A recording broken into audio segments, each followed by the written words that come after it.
right, guys, let's get into the Midwest region. And this is where Purdue is the 1 seed and the plus 160 favorite to win this side of the bracket. The Boilers get to play opening weekend, also close to home in Indy. But do we believe in them after the fiasco of last year? Mike, I'll start with you. Where are you looking in the Midwest? I'm looking at Creighton here, Grace. I think Creighton might be a little bit of a trendy pick in this region as well. But this, again, is a region that I think is pretty loaded overall. When you look at the talent in the region, I think that you could make the case for Tennessee very easily. You can make the case for Purdue, and then Creighton, Gonzaga, Kansas. Kansas is really beat up at this particular point. Gonzaga is the team I personally want to focus on a little bit here, because if they get by this round 1 matchup, they're playing either Kansas or Samford, who some people have upsetting Kansas. I think would be a great matchup for this Gonzaga team, a team that really struggled throughout the season, but turned it on when it mattered the most and when they had to have it. If you give them a matchup that they can squeak by McNeese in round 1, potentially a beat-up Kansas or Samford in round 2, I think they're live, especially the way we've seen Purdue struggle in some of the clutch situations. So I like this Gonzaga team as a sleeper to make the Elite Eight, and I love them in round 1 against McNeese. I played this on SportsLine last night, -5.5. Again, I think that McNeese is a fantastic team. I think that they can definitely make some noise in certain matchups. I think Gonzaga is being undervalued here because of their entire body of work. I made the number 9 in this game, one of the biggest edges I have of the entire first round. So give me Gonzaga -5.5 again up on SportsLine in round 1. But I like Creighton to ultimately take this division. Looking ahead to that matchup with Purdue, Creighton is a team that also has a 7-footer. He's obviously not as big as Zach Edey, but he does have some interesting size that can pull Edey away from the basket a bit. And the guard play on Creighton, I've been really impressed with their guard play at certain times. Fantastic free throw shooting team. Number 1 team in the country in terms of defensive free throw rate. If they can keep everyone else besides Edey off the line, I think they've got the recipe to take down Purdue. So give me Creighton to win this division. All right. I think I'll go next, Mike, because I do have some plays that are kind of opposite of yours. I do like Creighton to win the whole thing, but I have some points on Samford and McNeese, and this is kind of a 2-part play. First, I have Samford beating Kansas outright, +250. Samford presses every play, and Kansas ranks among the bottom 10 worst teams in the tournament in points per possession against the press. They already have no depth as they're dealing with injuries, and now they're going to be playing in altitude. So that's just a tough spot for Kansas.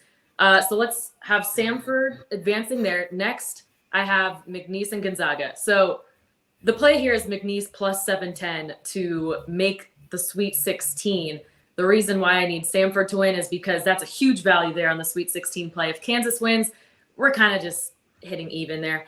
All right, so here's why McNeese can beat Gonzaga. They rank inside the top 60 in the KenPom ranking, so they're very worthy of the competition, unlike most other long shots you might find in the tournament.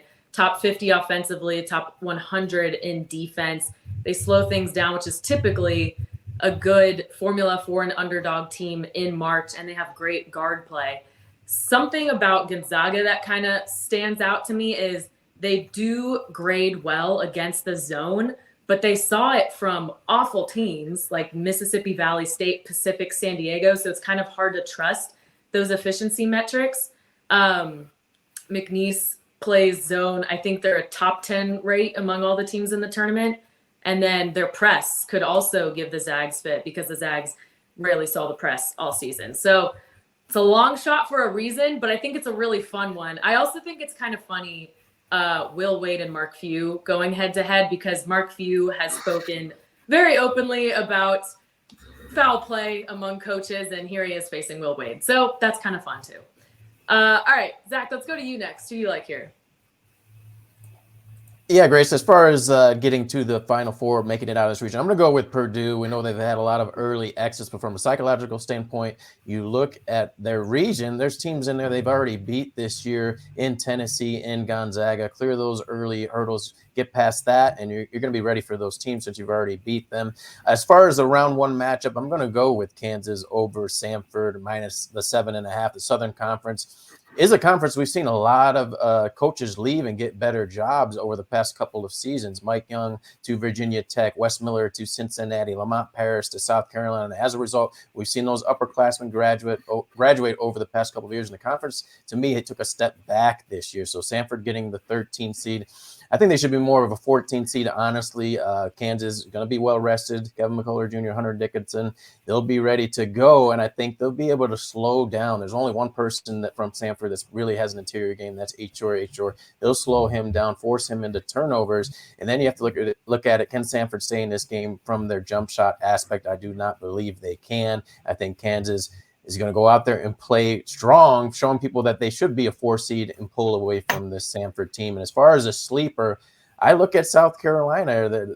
We're underseeded to me, in my opinion, as a 6 seed. You look at their record this year; they were neck and neck atop that conference all season long, overlooked with the Kentuckys, the Auburns, the Tennessees, getting it done. And last time the Final Four was played in Phoenix, 2017.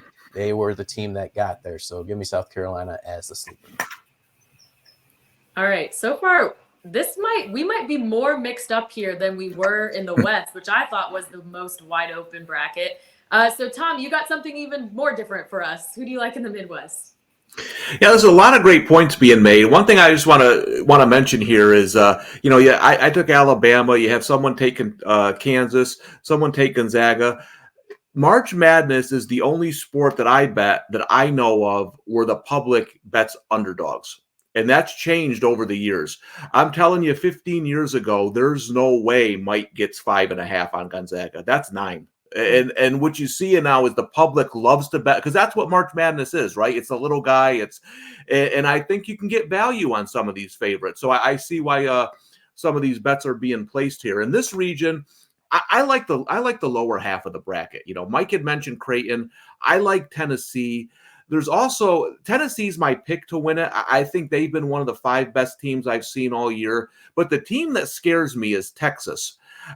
They just have so much talent for a 7 seed. They remind me a little bit of North Carolina a couple of years ago when they were a 9 seed and they underachieved all year, and then they turned it on in the tournament. I don't know if Texas will do that, but they have 3 premier players. They're a tough matchup offensively a lot of the times. So I think that's really going to be an interesting matchup if we get there. I will say this though. No one has worse luck with Virginia than me. So I wouldn't doubt it if Virginia wins the first game, beats Texas, then beats Tennessee, and just completely wipes me out of this entire bracket. Honestly, there's no shame. I feel like this is the one sporting event of the year where it's like anything can happen. We can pick whatever you want. It's all going to be a good pick.